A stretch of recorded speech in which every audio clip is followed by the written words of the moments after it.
привет! Сегодня готовим оладьи из помидоров.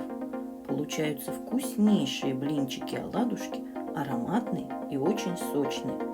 Такая овощная закуска из помидоров выглядит очень аппетитно. Нам понадобится помидор 5 штук, мука пшеничная 140 грамм, одно яйцо, петрушка свежая, базилик свежий, разрыхлитель 1 чайная ложка, соль по вкусу и черный молотый перец по вкусу. И еще 2-3 столовые ложки растительного масла. По желанию зелень можно выбирать на свой вкус, например, заменить базилик укропом или петрушкой.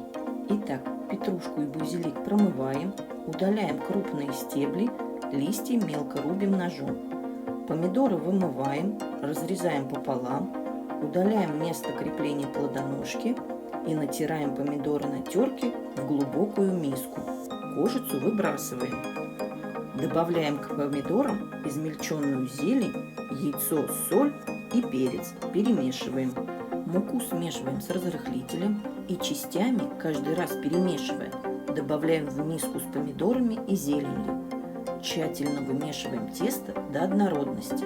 В сковороде на среднем огне разогреваем примерно 1 столовую ложку растительного масла. Выкладываем тесто в сковороду, примерно по 1-2 столовых ложечки формируем небольшие блинчики. Жарим помидорные оладьи на среднем огне примерно по 2-3 минуты с каждой стороны до румяности.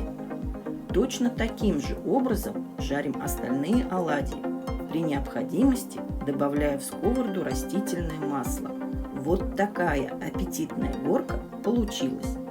Такие симпатичные оладьи из помидоров одинаково хороши как в теплом, так и в холодном виде. Ярко, аппетитно и очень вкусно. Также по желанию такие оладьи можно дополнить сметаной.